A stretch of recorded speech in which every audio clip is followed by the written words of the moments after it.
We are here doing an 8-year update and review on the Brother 1034D Serger.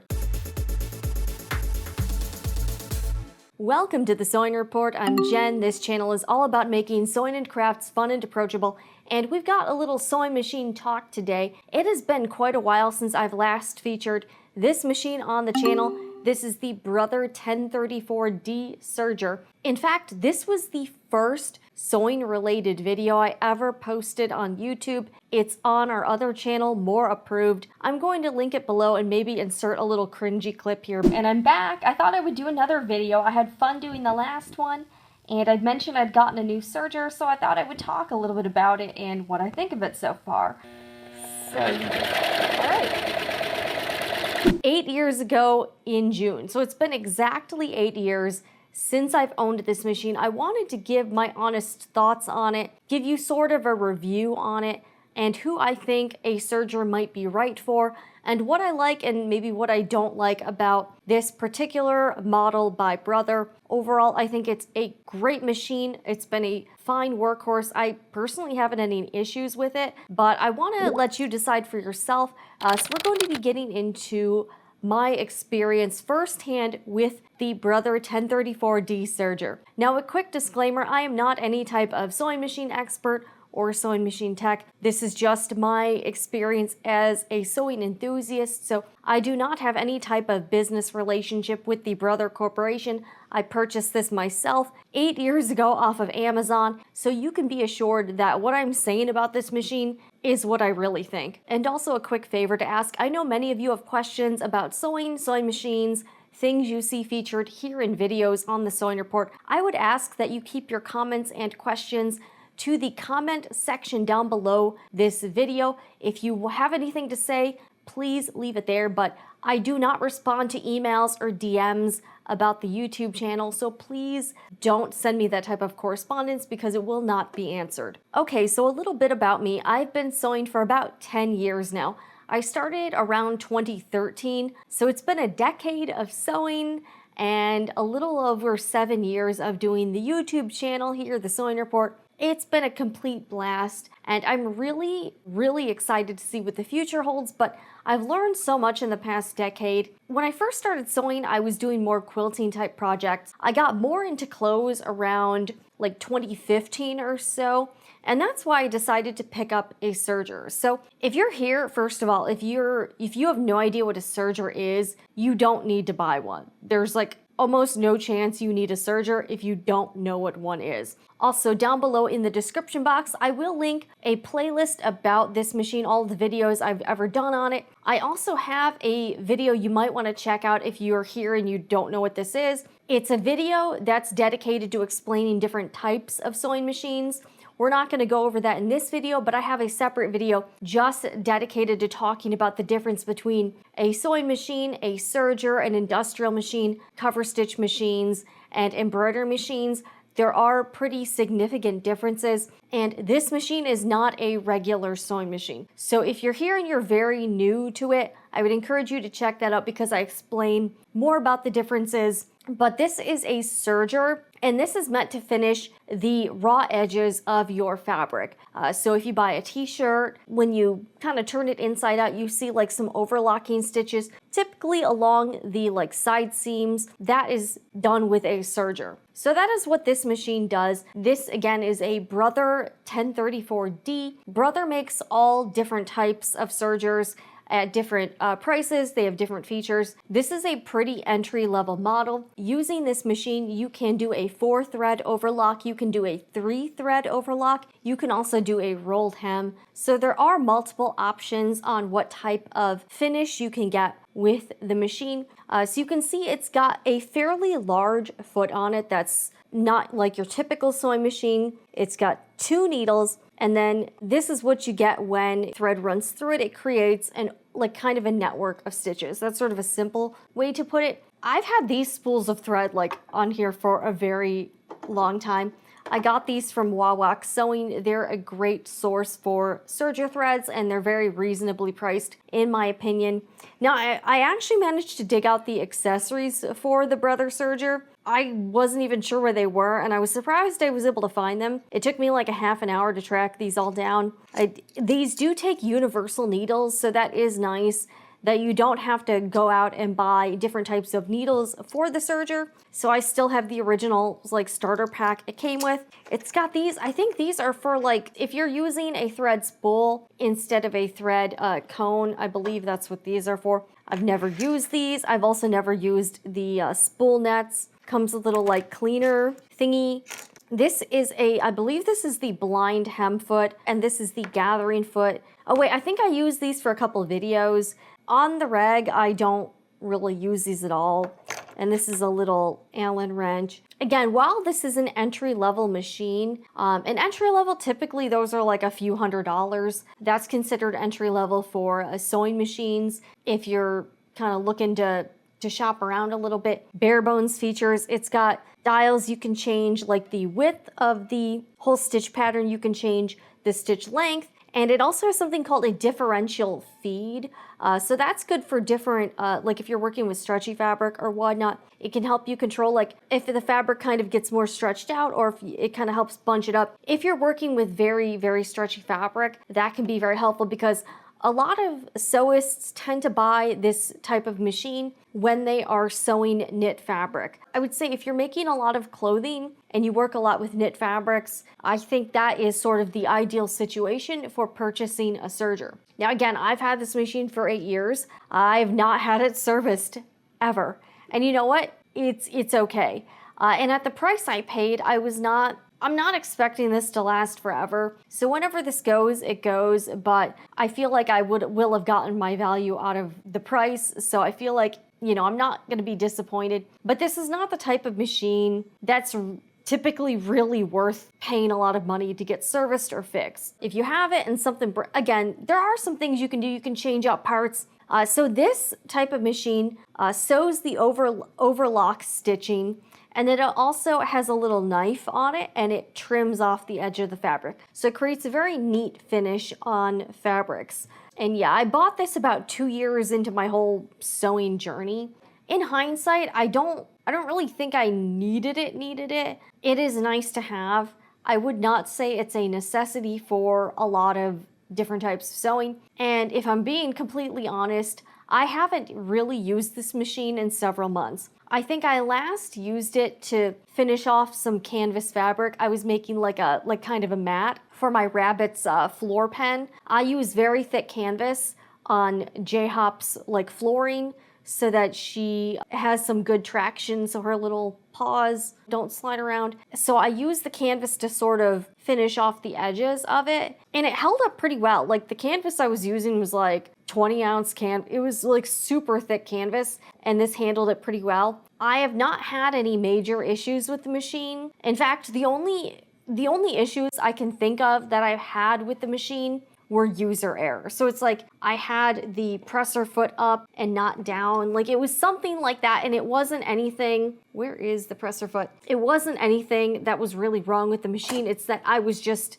doing something wrong. I can't think of a time when I had like any serious issues with it. The tension discs all seem okay, and I think the machine has held up pretty well for a machine that's not super expensive and one that I've had for this long. Oh, I do want to talk about the free arm. That is a really nice feature. This little piece comes off so that if you are working on something like a shirt sleeve or something in the round, you can even probably do a lot of children's items on here. You can slip this around the arm and you should be able to get your project all the way in there. I think that's a really nice feature for this machine. It feels pretty solid. It is made of metal and plastic. It feels fairly sturdy. Now, when you do have it on and running, it can vibrate a bit. It's quite a noisy machine. You know, if you're working and you got people around you, I don't typically have that issue a lot, but it may disturb others if they want like a quiet environment. So that is something to keep in mind. It is quite loud and it does vibrate quite a bit. So if you have like a rubber mat or something underneath, that might help because it does kind of vibrate a bit. But overall, like I really can't think of any issues with it. In fact, when I kind of think of cons for it, I mean, there are sergers that do more. Again, this has manual threading, so it doesn't have the fancy air jet stuff like the baby lock machines, but the baby lock sergers are also like $8,000 to $10,000, and compared to being a couple $100s, I'm gonna be real, I'm willing to thread it myself to save like $8,000. So I don't know how you feel. I mean, I just can't see myself spending that kind of money on a serger. If I was gonna spend like a crap load of money on a sewing machine, I don't know, like it would have to be like a super pimped out like commercial embroidery machine or some type of long arm quilting machine with the computerized software on it. But for me, a serger just isn't something that I want to go all out on and get the top of the line. In my opinion, I think the entry level or close to it has been totally fine. I would maybe like to get a cover stitch machine at some point, but I also don't sew a lot of clothes right now. So I really don't have a need for a cover stitch machine at this time. I did get a loaner quite a while back from a fabric store, like slash sewing machine dealer, and it was fun to use, but I think for my situation, I don't think I necessarily need it. Plus it takes up a lot of space. Although I've been thinking about my sewing machine collection and I'm thinking about starting to pare down. I currently have 2 embroidery machines. I also have a very heavy and large Janome Memory Craft 7700 that I'm like, should I try to sell this or something? Because it's just kind of sitting there and I haven't used it in a long time. Plus now that I figured out that I can quilt on my Juki Industrial, I'm not sure I really need that machine either. So I'm kind of thinking about trying to streamline what I have, but I think this machine is a really good one to have. So who do I think should get a serger? I think someone that does a lot of fashion sewing. If you do mostly quilting and maybe small home projects, like you're making zipper pouches or bags or things like that, like pillowcases, I don't really think you need a serger, especially if you're working mostly with quilting cotton. I don't really see an absolute need for you to have a serger. If you're sewing a lot of clothing, or if you have children and you're making a lot of their clothing, or you're sewing for other people, you're doing a lot of fashion sewing and garments, I think this is definitely probably the first machine I would pick up after a regular sewing machine. So I think if you do fashion sewing clothes, especially if you work with a lot of knit fabrics, there are a lot of different seam finishes for woven fabric, but I think this is a really nice neat way to finish knits, very quick. It's very easy. This is a very fast machine. I do really like it. Obviously, this does take quite a bit of thread. And because this one is the looper thread, this third one, this spool will run out a lot faster just because that's the thread that goes like this. So you will need to replace the third thread cone or thread spool more often than the other 3. If you wanted to, you could always kind of rotate these around, sort of like how you rotate your tires so they get sort of like even wear on the thread cones. The other thing to keep in mind is that if you want to do different colors with your serger, you're going to need to buy 4 of the same thread spools. So instead of just getting 1 spool or 1 cone of thread, you're going to need 4 of each color. So I actually have a box behind me with like several different common colors I sew with. Like I've got pink, green, black. I think I have gray or beige or something. And I have 4 of each one because obviously since this is a 4-thread machine, you're going to need to have 4 different spools with the same colors. That is something to keep in mind, is that extra expense of buying 4 cones of thread instead of just 1 spool of thread. And again, they're not ridiculously expensive, but that is an extra expense. Plus then you've got to store all of the thread. I've seen some like thread racks you can get, so a lot of people will store them on that. But yeah, it's just something to keep in mind. But I do think a lot of sewists could benefit from having a serger. I just think it's more suited for someone who does fashion sewing than someone who does more general purpose sewing or quilting. If you do that stuff, you probably don't really need a serger. But 8 years in, I haven't noticed any like real wear and tear on the machine. In fact, I'm still using the same factory installed knife blade that came with the machine. I have not had to replace that yet. I haven't noticed it getting dull. I'll probably replace it at some point. And I've also seen a lot of tutorials on YouTube on replacing various parts on the serger. So that is something you could do yourself. so you don't have to like take it into a sewing machine repair shop or anything like that for something simple like that. Now, if you do want to change up the function, like you want to do a rolled hem, or you want to do, I've done like a flat lock stitching, it is kind of a pain in the butt to like change the settings and then maybe take out a needle or put a needle back in or change the threads. That is a little bit of a hassle, so I tend not to do that. I tend to just keep it in that like regular old 4-thread overlock stitch. I don't tend to change it up. In fact, I don't even tend to change the thread colors. I mostly just keep white thread in as a default, and I use that on most projects unless I absolutely have to use a different color. I'm kind of lazy like that, but it is a little bit of a hassle to kind of change everything. Plus you have to change like the, differential feed. You've got to change the stitch length, the stitch width, and all of that stuff. So that can be a little bit like, maybe you're into that, maybe you're not. But if you have any questions about this machine, let me know down below in the comments. But I just wanted to give everyone sort of an update because,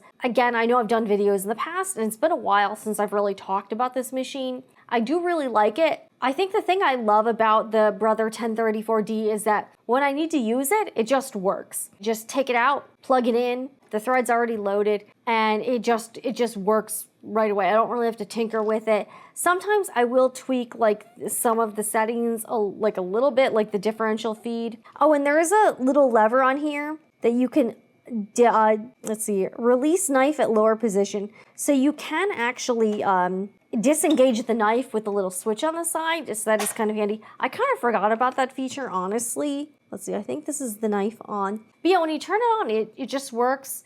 So yeah, it's ready to go, and I haven't had any issues with it. So I think it's a great machine, very reliable. It's not like super top of the line, but you're also, I feel like you're getting what you pay for. I would not expect super high-end top of the line features if I'm only paying a few $100s. I mean, look, you could pay way more for a Serger and get something top of the line with a bunch of bells and whistles. But if you're like me and you're more of an occasional user of a Serger, you don't do a ton of clothes, I think an entry-level model works just fine. And I don't see anything wrong with this machine. I don't really plan to upgrade unless like I see something really cool out there that's not ridiculously expensive. I would like to maybe add a cover stitch machine to the lineup, but I'm not really sure. I think I need to maybe think about selling some of the machines I have, but this one is gonna stay. I would say out of 10 stars, if I did rate this like 1 out of 10,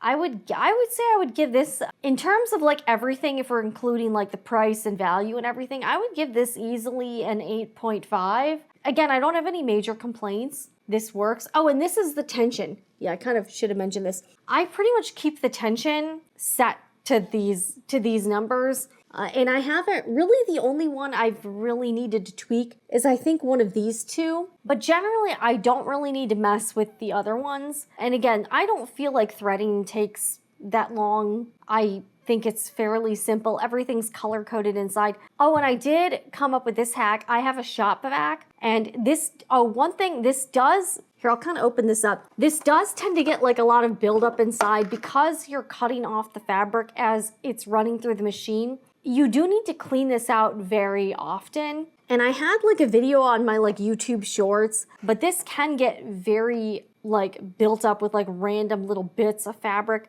So you're not supposed to use like that canned air because that can like kind of embed the tiny fibers into the machine. I actually use a super industrial kind of shop vac, and I just used that and it kind of sucked everything out. So maybe is that like my hack? I don't know, but that worked for me. And it really like kind of sucked everything out. So you do need to clean this out fairly often. Make sure there's not like a bunch of gunk or buildup in it. But I do that occasionally, and that's pretty much it. It's got this catches all of the excess fabric that gets cut off, this little catcher basket. But yeah, it works really well.